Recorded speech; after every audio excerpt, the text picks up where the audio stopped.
अस्सलामुअलैकुम, मैं हूं शाकिर हुसैन, आपका फ़िज़िक्स टीचर।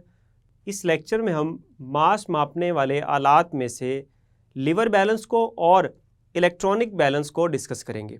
इनको डिटेल से समझने के लिए आइए चलते हैं लाइट बोर्ड की तरफ। लीवर बैलेंस जो है, हम चूँकि मास की पैमाइश करने वाले आलात को डिस्कस कर रहे हैं और इसमें हम लीवर बैलेंस की बात कर रहे हैं, तो लीवर बैलेंस क्या होता है? ये आम तौर पर आपने ये जो रेडी वाले होते हैं इनके पास भी एक बैलेंस होता है, उसको हम लीवर बैलेंस कहते हैं और उसकी शक्ल मैंने आपके सामने बनाई है। ये असल में लीवर बैलेंस की शक्ल है, ठीक है। तो लीवर बैलेंस दो लीवर्स के सिस्टम पर मुश्तमिल होता है, एक ये लीवर है और एक ये, ठीक है। तो दो लीवर्स के सिस्टम पर मुश्तमिल होता है और इसमें दो पलड़े लगे होते हैं, एक ये पलड़ा है और एक ये पलड़ा है, पैन भी आप कह सकते हैं। और इसमें आपको ये रेड कलर की, लाल कलर की, ये आपको एक सुई नज़र आ रही है, नीडल। अब काम क्या किया जाता है इसमें? यूँ किया जाता है कि एक पलड़े में वो चीज़ जिसकी आपने पैमाइश करनी है वो रख दी जाती है और दूसरे पलड़े में मयारी मास जैसे कि 1 किलोग्राम, 2 किलोग्राम, हत्ता कि 5 किलोग्राम या 10 किलोग्राम तक की भी पैमाइश की जा सकती है, वो आप दूसरे पलड़े में रख देते हैं। तो एक पलड़े में हम क्या रखते हैं, वो किस पलड़े में रखते हैं? वो अमूमन एक तो पैन बना होता है या फिर आम तौर पर इसको बाएं पलड़े में वो मास रख दिया जाता है, ठीक है। ये है वो शय जिसकी आपने पैमाइश करनी है और इस पलड़े में वो मयारी मासेस रख दी जाते हैं जिनका आपको पता है। तो इसमें क्या रखे जाते हैं? मयारी मासेस। मयारी मासेस कौन से होते हैं? मयारी मासेस वो वाले मास होते हैं जिनकी पैमाइश आपको पता होती है, आधा किलोग्राम, 1 किलोग्राम, ठीक है। और दूसरे पलड़े में वो चीज़ रख दी जाती है जिसकी पैमाइश आपने करनी है, ठीक है।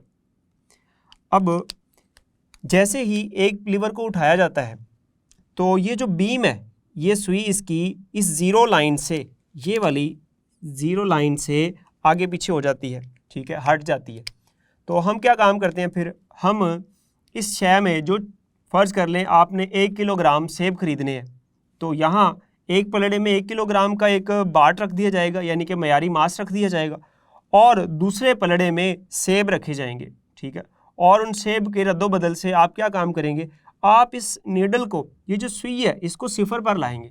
तो जैसे ही सुई ये सिफर पर आ जाएगी तो दाएं पलड़े में ये जो मयारी मास आपने रखे हैं और बाएं पलड़े में जो सेब है, इन दोनों का मास क्या हो जाएगा? बराबर हो जाएगा। यानी कि इसमें भी हम जैसे बीम बैलेंस में या फिज़िकल बैलेंस में मवाजना करके मास मालूम करते हैं, इसमें भी हम मवाजना करके ही मास को मालूम करते हैं कि ये मास कितना है। अब ये लीवर बैलेंस क्या होता है? ये एक शॉर्ट क्वेश्चन आ जाता है कि लीवर बैलेंस के बारे में आप क्या जानते हैं? तो ये शॉर्ट क्वेश्चन आपने ऐसे ही लिख देना जैसे मैंने आपके सामने लिखा है। इसमें बताया गया है कि लीवर बैलेंस लीवर्स के एक सिस्टम पर मुश्तमिल होता है। लीवर के सिस्टम से मुंसलिक सुई लीवर को बुलंद करने पर हरकत करती है। लीवर ये बुलंद हो या ये बुलंद हो, ये सुई हरकत करेगी, ठीक है। इसके एक पलड़े में कोई शय और दूसरे पलड़े में मयारी मासेस रखे जाते हैं। जब सुई सिफर पर आकर ठहर जाती है तो शय का मास दूसरे पलड़े में मौजूद मयारी मासेस के मजमुआ के बराबर होता है, ठीक है। तो इसमें जितने भी मयारी मास होंगे फिर वो इस शय के बराबर होंगे, ठीक है। तो इस तरीके से आप दी गई शय का मास मालूम कर सकते हैं। इसके बाद हम बात करते हैं इलेक्ट्रॉनिक बैलेंस की। इलेक्ट्रॉनिक बैलेंस क्या होता है डियर स्टूडेंट्स? जो इलेक्ट्रॉनिक बैलेंस है स्टूडेंट्स, ये भी मास मालूम करने का एक आला है। अब इसमें मास कैसे मालूम किया जा सकता है? इसमें मास मालूम करना बहुत आसान है। और दूसरी बात, ये जो इलेक्ट्रॉनिक बैलेंस है इसकी मुख्तलिफ रेंजेस होती हैं, मुख्तलिफ रेंज में आता है। मिसाल के तौर पर आप मिलीग्राम मालूम कर सकते हैं, ग्राम में भी मालूम करते हैं और किलोग्राम में भी मालूम कर सकते हैं। तो अब ये जो इलेक्ट्रॉनिक बैलेंस है इसका तरीक़ाकार क्या है? इसका तरीक़ाकार ये है कि सबसे पहले तो आपने इलेक्ट्रॉनिक बैलेंस को ऑन करना है, ठीक है, स्विच को ऑन करना है। जैसे आप स्विच ऑन करेंगे इलेक्ट्रॉनिक बैलेंस ऑन हो जाएगा। उसके बाद आपने क्या काम करना है? उसके बाद आपने उसको सेट करना है और उसकी रीडिंग ज़ीरो पर लेके आनी है, ठीक है। आपने उसकी रीडिंग क्या करनी है? ज़ीरो करनी है। जब वो ज़ीरो पर आ जाएगा उसके बाद आपने वो चीज़ उसके ऊपर रखनी है, उसके पैन के ऊपर जिस चीज़ का आपने मास मालूम करना है, ठीक है। मिसाल के तौर पर आप चीनी का मास मालूम करना चाहते हैं तो आप उसके ऊपर रख देंगे, जैसे आम तौर पर मिठाइयों वाली दुकान पर या इस तरह की और दुकानों पर, किराना स्टोर वगैरह पर ये इलेक्ट्रॉनिक बैलेंस जो है आपको मिल जाएगा, वहाँ पड़ा होता है अक्सर। तो अब फिर क्या काम करना है, जो आपने शय उसके ऊपर रखी है उसकी जो वैल्यू है, यानी उसका जो मास है, वो ऊपर रीडिंग आ जाएगी और आप उसको पढ़ेंगे, आपको पता चल जाएगा कि जो चीज़ आपने उसके पैन के ऊपर रखी है उसका मास कितना है। तो अब इलेक्ट्रॉनिक बैलेंस क्या होता है ये मैंने आपके सामने लिखा है, इसको पढ़ लेते हैं और यही आपने याद करना है। तो ये मास मालूम करने का एक आला है। इलेक्ट्रॉनिक बैलेंस मुख्तलिफ रेंज में आते हैं, मिलीग्राम रेंज में, ग्राम रेंज में और किलोग्राम रेंज में। अब ये तो बात होगी इनकी रेंज की। अब इसको इस्तेमाल कैसे करते हैं, इस्तेमाल का तरीका। तो इस्तेमाल का जो तरीका है स्टूडेंट्स, वो मैंने आपके सामने लिखा है। किसी शय के मास को मालूम करने से पहले बैलेंस को ऑन कीजिए, ठीक है। इसकी रीडिंग 0 पर लाइए। अब वो शय जिसका मास मालूम करना है इस पर रखिए। बैलेंस की रीडिंग इस पर रखी गई शय का मास जाहिर करेगी। तो वो जो बैलेंस की रीडिंग होगी वो उस शय का मास आपको बता देगी। तो इस तरीके से आप वो मास मालूम कर सकते हैं। इसको इस्तेमाल करना बहुत आसान है। अब उसके बाद इलेक्ट्रॉनिक बैलेंस के बिल्कुल नीचे एक इंतहाई दुरुस्त बैलेंस के हवाले से बात की गई है कि अभी तक हमने जो बैलेंस पढ़े हैं उनमें 3 बैलेंस का मुवाजना करेंगे। उसमें सबसे पहले हम बात करेंगे बीम बैलेंस की, फिर हम बात करेंगे फिजिकल बैलेंस की और फिर हम बात करेंगे इलेक्ट्रॉनिक बैलेंस की। इन तीनों में से सबसे अच्छा बैलेंस कौन सा है इस बात को जानते हैं। इस बात को जानने के लिए हम एक काम करते हैं, हम 1 रुपए के सिक्के का ना मास मालूम करते हैं इन तीनों बैलेंसेस को इस्तेमाल करके, बीम बैलेंस को इस्तेमाल करके, फिजिकल बैलेंस को इस्तेमाल करके और फिर आखिर में इलेक्ट्रॉनिक बैलेंस को इस्तेमाल करके। तो किसकी पैमाइश करनी हमने, 1 रुपए के सिक्के के मास की। तो मैं यहाँ लिखता हूँ 1 रुपए के सिक्के का मास, यहाँ लिख देते हैं मास। तो 1 रुपए के सिक्के का मास हमने मुख्तलिफ बैलेंस को इस्तेमाल करके मालूम करना है। तो सबसे पहले मैं बात करता हूँ बीम बैलेंस की। बीम बैलेंस,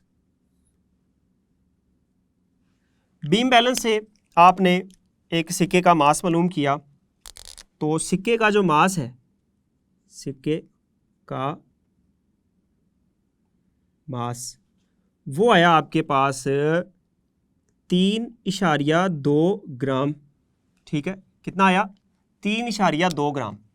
इशारिया के बाद एक डिजिट है, एक नंबर है, तो इसका मतलब हुआ कि जो हमारे पास बीम बैलेंस है उससे जो पैमाइश ली जा सकती है, या मैं कह सकता हूँ उसका जो लीस्ट काउंट है, मैं यहाँ लीस्ट काउंट लिख देता हूँ, लीस्ट काउंट, वो इसका है 0.1 ग्राम या 100 मिलीग्राम, ठीक है। ये जो बीम बैलेंस है इससे आप कितनी वैल्यू इंतहाई दुरुस्ती से मालूम कर सकते हैं, 0.1 ग्राम तक या 100 मिलीग्राम तक की कीमत जो है वो इस बीम बैलेंस की मदद से आप इंतहाई दुरुस्ती से मालूम कर सकते हैं। और हम ये भी कह सकते हैं कि ये इसका क्या है, लीस्ट काउंट है। चलिए जी, अब इसी 1 रुपए के सिक्के का मास हम मालूम करते हैं किसको इस्तेमाल करके, फिजिकल बैलेंस को इस्तेमाल करके। फिजिकल बैलेंस, फिजिकल बैलेंस की मदद से जब हमने उसी सिक्के का मास मालूम किया तो ये हमारे पास आया, मैं यहाँ लिखता हूँ सिक्के का मास, वो आया 3.2, ये 3.2 था। अब ये कितना आ गया, 3.24 ग्राम, यानी कि 3.24 ग्राम। अब यहाँ देखें पॉइंट के बाद कितने डिजिट है, 1 और ये 2। इसका मतलब हुआ कि अब ये जो फिजिकल बैलेंस है ये पॉइंट के बाद 2 डिजिट तक सही वैल्यू दे रहा है। तो इसका फिर लीस्ट काउंट क्या हो सकता है, इसका जो लीस्ट काउंट है वो होता है 0.01 ग्राम या 10 मिलीग्राम। ठीक है, इसका क्या मतलब हुआ? इसका ये मतलब है कि जो फिजिकल बैलेंस है वो बीम बैलेंस की निस्बत ज़्यादा अच्छा बैलेंस है, वो उसके मुकाबले में 2 डिजिट्स तक यानी कि 2 डेसिमल प्लेसेस तक आपको सही वैल्यू दे सकता है। ठीक है, तो अब मैं यहाँ एक बात लिख सकता हूँ, बस फिजिकल बैलेंस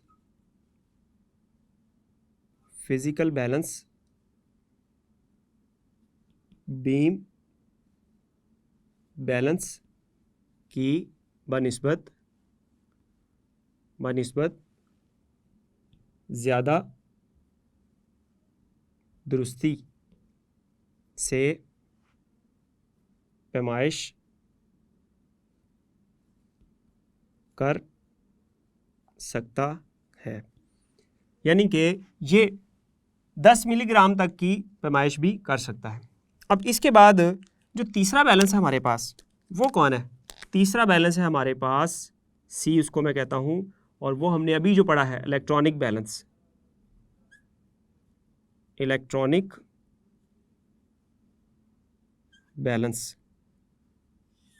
अब हमने उसी 1 रुपए के सिक्के की पैमाइश किसकी मदद से की? इलेक्ट्रॉनिक बैलेंस की मदद से की।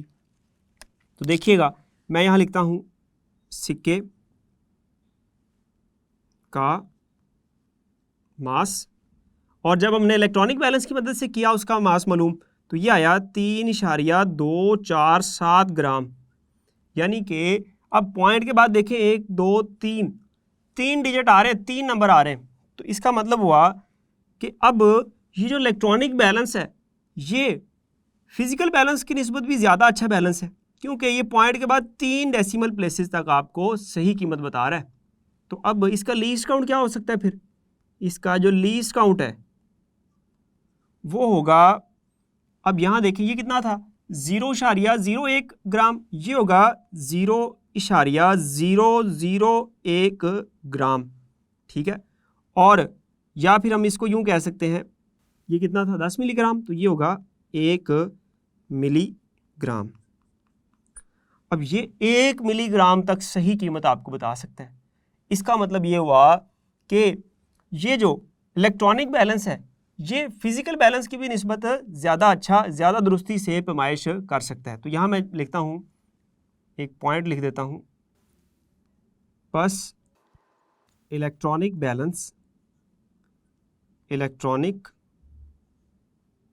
बैलेंस फिजिकल बैलेंस की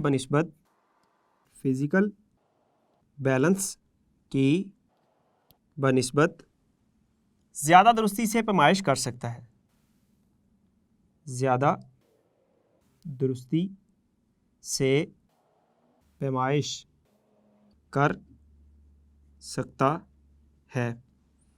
अब इन तीनों का कंपैरिजन करते हैं ज़रा। अब देखिए, बीम बैलेंस ने 3.2 ग्राम तक उसको मालूम किया, फिजिकल बैलेंस ने 3.24 ग्राम तक मालूम किया, और इलेक्ट्रॉनिक बैलेंस ने 3.247 ग्राम, यानी कि पॉइंट के बाद 3 डेसिमल प्लेसेस तक सही कीमत आपको बताई। तो अब तीनों में से सबसे अच्छा बैलेंस कौन सा होगा? जो ज़्यादा डेसिमल प्लेसेस तक आपको कीमत बता रहा है। ठीक है, तो इसका मतलब हुआ कि जो इलेक्ट्रॉनिक बैलेंस है वो तमाम बैलेंसेस में से सबसे ज़्यादा अच्छा बैलेंस है। ठीक है, ये इंतहाई कम वैल्यू को भी आसानी से और दुरुस्ती से आपको बता रहा है। तो मैं यहाँ लिख सकता हूँ, बस इलेक्ट्रॉनिक बैलेंस बाकी तमाम बैलेंसेस की बनिस्बत अच्छा बैलेंस है। अब ये स्टूडेंट्स हमारे पास आ गया कि इनका कंपैरिजन क्या था। अब इसके बाद एक मुफीद मालूमात का टेबल आपकी बुक पे दिया हुआ है दाईं तरफ। ठीक है, इसमें बताया गया है कि कुछ बैलेंस बहुत हसास होते हैं, वो बैलेंस इंतहाई छोटी कीमत को भी, इंतहाई छोटे मास को भी बड़ी दुरुस्ती से मालूम कर लेते हैं। ऐसे बैलेंसेस को हम हसास यानी कि सेंसिटिव बैलेंस कहते हैं। और कुछ ऐसे बैलेंस होते हैं जिनकी मदद से आप बहुत बड़े बड़े मासेस को मालूम करते हैं, ठीक है। जैसे आम तौर पर जो बड़े बड़े कांटे होते हैं उन पे, जहाँ पर ट्रक का या गाड़ियों का और इस तरह से जो हैवी ऑब्जेक्ट्स होते हैं, बड़े बड़े जो ऑब्जेक्ट्स होते हैं, बड़ी बड़ी चीज़ें होती हैं, उनका मास मालूम किया जा सकता है। तो वो जो बैलेंस होते हैं वो इतने हसास बैलेंस नहीं होते, उनकी मदद से आप छोटी चीज़ों का मास मालूम नहीं कर सकते। तो ऐसे बैलेंस जो कि बड़ी बड़ी चीज़ों का मास मालूम करने के लिए इस्तेमाल होते हैं वो हसास नहीं होते। और कोई बैलेंस कितना हसास हो सकता है, तो जो डिजिटल बैलेंस होते हैं ना वो 0.0001 ग्राम, यानी कि यहाँ देखें इसका कितना था लीस्ट काउंट, 0.001 ग्राम। तो वो जो बैलेंस होते हैं वो किसकी बात कर रहा हूँ मैं डिजिटल बैलेंस की बात कर रहा हूँ, डिजिटल बैलेंस। तो कुछ ऐसे डिजिटल बैलेंस होते हैं जिनका लीस्ट काउंट 0.00 फिर 0.1 ग्राम होता है। और अगर हम इसको मिलीग्राम में लिखें तो हम इसको लिख सकते हैं 0.1 मिलीग्राम। तो ये देखें इतनी कम कीमत की वैल्यू, इतनी छोटे मैस को भी वो मालूम कर सकते हैं। तो ये जो बैलेंस होते हैं ये इंतहाई सेंसिटिव बैलेंस होते हैं। सेंसिटिव कौन सा होता है? सेंसिटिव उसको कहते हैं जो बहुत छोटी चीज़ पर रिएक्ट कर जाए, ठीक है। तो ऐसे बैलेंस जो कि बहुत छोटी कीमत को भी मालूम कर सकते हैं उनको हम कहते हैं कि ये सेंसिटिव बैलेंस है, ये बहुत हसास बैलेंस है। इस लेक्चर में आपने लेवर बैलेंस को और इसके अलावा इलेक्ट्रॉनिक बैलेंस को समझा, और हमने ये भी जाना कि बीम बैलेंस और इसके अलावा फिजिकल बैलेंस और इलेक्ट्रॉनिक बैलेंस, इन तीनों में से इंतहाई दुरुस्त पैमाइश करने वाला बैलेंस कौन सा है। तो वो हमने देखा कि इलेक्ट्रॉनिक बैलेंस सबसे अच्छा एक मास को मालूम करने वाला आला है। और उम्मीद है स्टूडेंट्स आपको ये लेक्चर समझ आया होगा। अगले लेक्चर में जल्द मिलेंगे, तब तक के लिए अल्लाह हाफिज़।